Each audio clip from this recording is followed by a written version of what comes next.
Types of forces, ना the various types of forces, ठीक है, बहुत सारे फोर्सेस आप पढ़ेंगे। नंबर वन वेट, वेट तो आपने सुना होगा, कुछ नया नहीं है। फिर टेंशन, ठीक है, then normal force, spring force,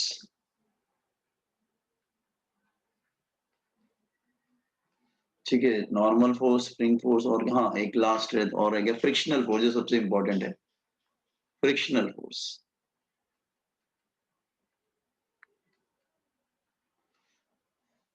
तो वन बाय वन हम सारे फोर्सेस को डिस्कस करेंगे। First of all weight, weight कुछ भी नहीं, ग्रेविटेशनल अट्रैक्शन ऑफ अर्थ है। Are you getting? Weight is a gravitational pull of earth, gravitational attraction of earth,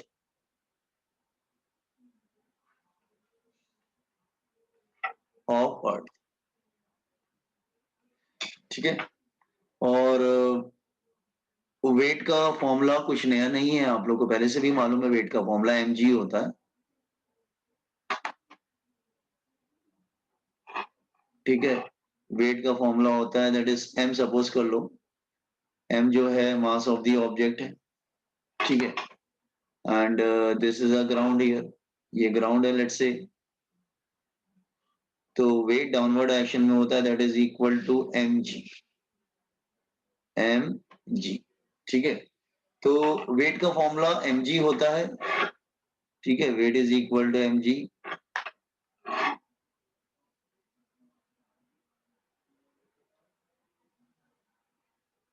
ठीक है। जी की वैल्यू आप 9.8 ले सकते हैं, आप 10 ले सकते हैं, तो वेट हमारे लिए कोई बहुत ज्यादा इश्यू नहीं है, ठीक है, वेट mg होता है। सो वेट में कोई ज्यादा प्रॉब्लम नहीं है, तो फिर मैं दूसरे फोर्स पे आऊं क्या? पहला वाला फोर्स समझ में आ गया ना, वेट तो कुछ खास नहीं है। सर वो एम क्यों लिखे उसके बॉक्स पे? m for the mass of the, अगर हम ऐसे बॉक्स के अंदर लिखते हैं ना m, इसका मतलब m उसका मास रिप्रेजेंट करता है, इंडिकेट करता है। तो आगे चल के हम सारे प्रॉब्लम में जब भी ब्लॉक के ऊपर m लिख देंगे ना, समझ जाना वो उसका मास है, उसके मास की वैल्यू है। Is it clear? Okay, so next type of force पे आते हैं। टेंशन बाद में करते हैं, पहले ये करते हैं नॉर्मल फोर्स।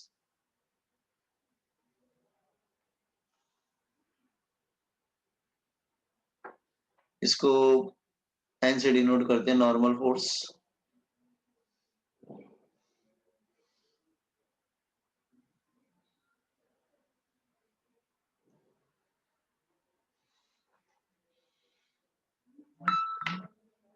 अच्छा, नॉर्मल का मतलब मैथ्स में क्या होता है? Anybody? What the meaning of normal in mathematics? 90 degree. 90 degree, yes yes, perpendicular. तो इसका नाम नॉर्मल इसीलिए पड़ा क्योंकि ये हमेशा परपेंडिकुलर होता है, okay, yes. So when two bodies are in contact, when two bodies are in contact,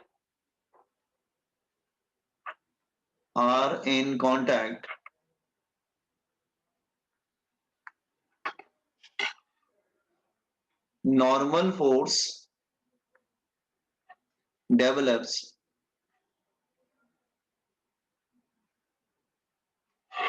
between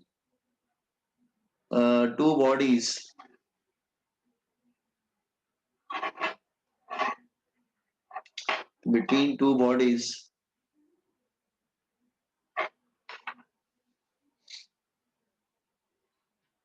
and it acts perpendicular to surface in contact, perpendicular to surface in contact, surface in contact। तो जो भी surface contact पे है, एक normal force develop हो जाएगा दोनों के बिटवीन। मैं समझाने की कोशिश कर रहा हूँ, ठीक है। वेट हो गया आप लोगों को सबका ना? नो, अच्छा मैं दो चीज पहले एग्जांपल्स लेता हूँ। Let's say I am taking the first example. There is a block here, ये ब्लॉक है और ये and this is a surface, ये सरफेस है। एक second, block and surface here, ठीक है। तो it's a ground here, you can say it's a ground, it's a ground and it's a block here, ये ब्लॉक है, ठीक है। नाउ तो व्हाट विल हैपन, हम लोग क्या करते हैं, फिजिक्स में एक ट्रिक यूज करते हैं, उसको बोलते हैं free body diagram, that is called free body diagram. ये फ्री बॉडी डायग्राम क्या होता है, फ्री बॉडी FBD बोलते हैं शॉर्ट में इसको, इसका फुल फॉर्म होता है free body diagram, free body diagram. इसका मतलब क्या होता है, लुक हियर, आप दोनों बॉडीज को थोड़ा सेपरेट करके एनालाइज करोगे, ठीक है, सेपरेट करके एनालाइज, एक्चुअली है ऐसा इस तरह से, ब्लॉक जो है ग्राउंड के कंटेंट में रखा है, लेकिन जब एनालाइज करोगे ना तो ऐसे नहीं करोगे, नो। आप एनालाइज करते समय, जस्ट वेट, आप एनालाइज करते समय क्या करेंगे, ब्लॉक और ग्राउंड को सेपरेट कर देंगे। Let's say it's a block और ये हो गया ग्राउंड, दोनों को सेपरेट कर दिया, इट्स अ ग्राउंड हियर, समझने के लिए। उसके बाद जितने फोर्सेस होते हैं हम सेपरेटली ड्रॉ करते हैं, that is called free body diagram. तो दोनों के बिटवीन कौन सा फोर्स लग रहा है, नॉर्मल फोर्स लग रहा है, तो दोनों के बिटवीन एक नॉर्मल फोर्स डेवलप हो जाएगा। नॉर्मल मतलब हमेशा परपेंडिकुलर होता है, तो नॉर्मल फोर्स डेवलप्स, तो दोनों एक दूसरे पे नॉर्मल फोर्स अप्लाई करेंगे, और नॉर्मल फोर्स हमेशा सरफेस से राइट एंगल पे होगा, that's why it is perpendicular to surface in contact. तो नॉर्मल फोर्स एक्ट होता है जब भी दो बॉडीज कांटेक्ट में आएंगी, दोनों एक दूसरे पे नॉर्मल फोर्स अप्लाई करेंगी, एक्शन रिएक्शन, तो both will apply normal force on each other. Recording पहले बताओ, ये फर्स्ट एग्जांपल समझ में आया, ये FBD क्या होता है, फ्री बॉडी डायग्राम एनालाइज करने का तरीका होता है। Sir, can you repeat? Okay, I am repeating again, just here, हम डिस्कस कर रहे हैं what is normal force. Normal force first of all develop कब होता है, उसकी कंडीशन क्या है, when two bodies are in contact, दो बॉडीज अगर कांटेक्ट में होगी तो उनके between normal force automatic develop हो जाएगा। उसका नाम नॉर्मल क्यों पड़ा, क्योंकि सरफेस से परपेंडिकुलर होता है, ठीक है, और ये परपेंडिकुलर होता है, और दोनों एक दूसरे सरफेस, जो दो सरफेस कांटेक्ट में होते हैं ना, दोनों पे नॉर्मल फोर्स लगता है। तो हम उसको एनालाइज कैसे करते हैं, हम उसको फ्री बॉडी डायग्राम बनाते हैं। फ्री बॉडी मतलब ब्लॉक और ग्राउंड है, तो ब्लॉक को अलग करो, ग्राउंड को अलग करो, उसके बाद दोनों को सेपरेटली एनालाइज करो, इसको बोलते हैं फ्री बॉडी डायग्राम। ये हमको हेल्प करता है न्यूमेरिकल सॉल्विंग में, ठीक है। अच्छा एक सेकेंड वेट, अच्छा मैं एक और एग्जांपल लेता हूं, लुकिया सी, एक और एग्जांपल लेता हूं, लुकिया, अगर मैं कोई दूसरा एग्जांपल लेता हूं, let's say it's a second example here, एक और एग्जांपल लेता हूं, second example, it's an incline plane, ये इंक्लाइन प्लेन है, look here, it's an incline plane here, ये कोई इंक्लाइन प्लेन है, okay, angle is theta, a block is placed over it, इसके ऊपर एक ब्लॉक रखा हुआ है, जैसे ये ब्लॉक रखा हुआ है इसके ऊपर, जैसे ये block is placed over it,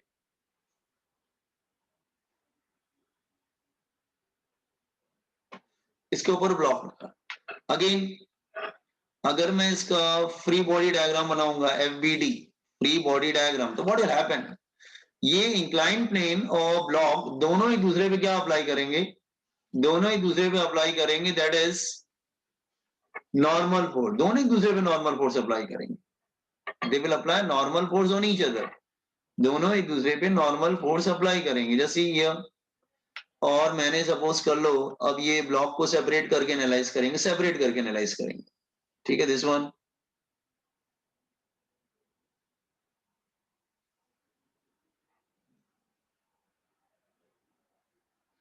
तो दोनों एक दूसरे पे 90 डिग्री वाला फोर्स अप्लाई करेंगे,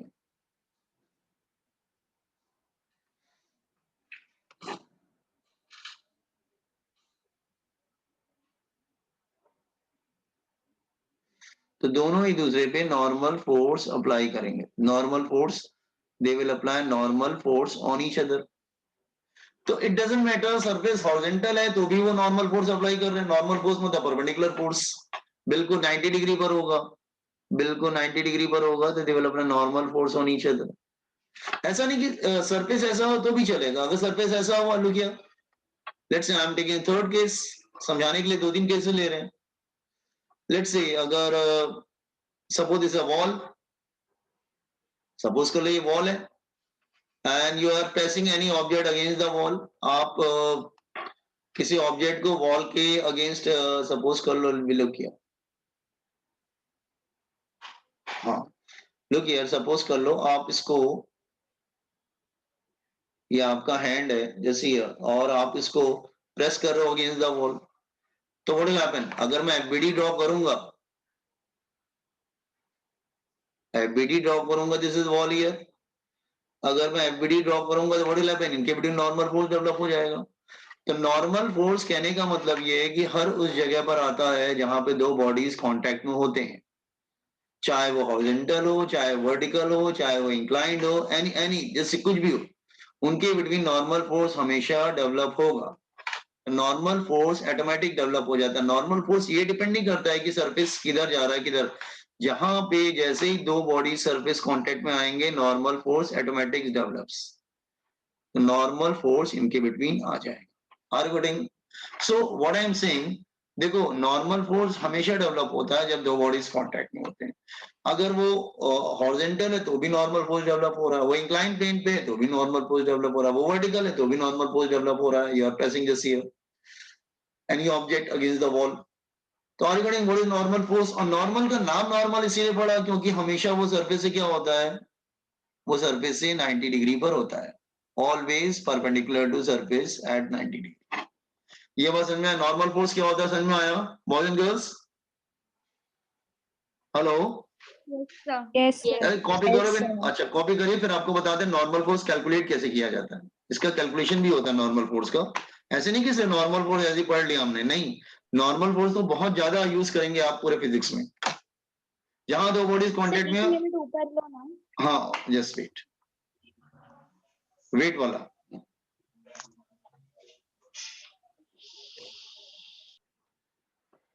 done sir. Okay, normal force, तो फिर मैं आपको बताता हूँ नॉर्मल फोर्स फाइंड आउट कैसे किया जाता है। Sir, yes, so when we stand on earth, our the normal force will be equal to our weight, na? Yes yes correct. तो फर्स्ट केस में normal force that is equal to weight, first force में you right, first case में normal force is equal to weight. Third निकलम sir. हाँ प्रसन्न, एक second,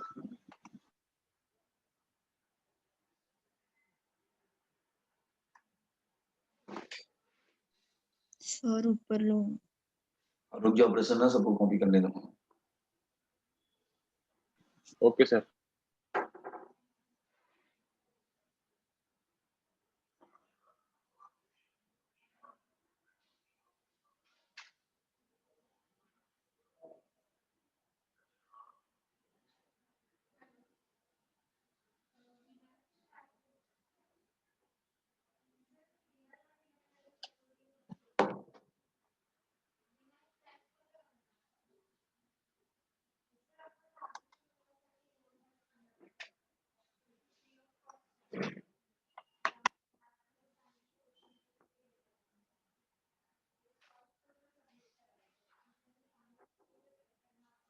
if FBD आप हमेशा draw करेंगे जब भी आप न्यूटन लॉज ऑफ मोशन पे न्यूमेरिकल्स कर रहे हैं, दो से तीन बहुत ज्यादा वर्ड सबको अलग अलग करके एनालाइज कर, सेपरेट एनालाइज करने का मेथड यही, प्रॉब्लम सॉल्विंग टेक्निक बोल सकते हैं इसको।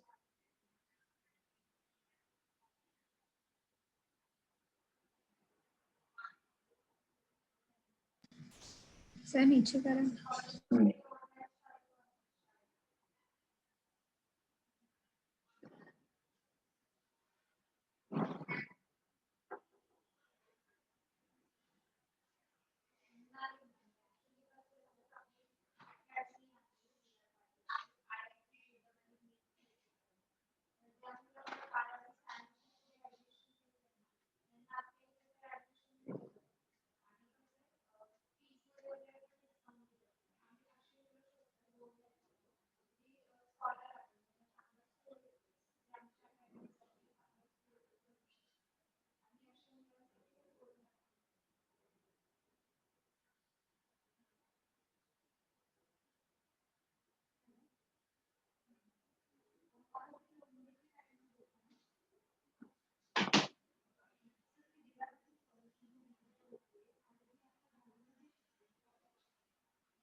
हो गया? Yes, sir. हाँ, तो एक काम करेंगे ना आप लोग, ये लिंक जा रहा है, आपको लिंक चेंज करना पड़ेगा basically. Just change the link. हाँ, लिंक चेंज कर लीजिए, फिर हम लोग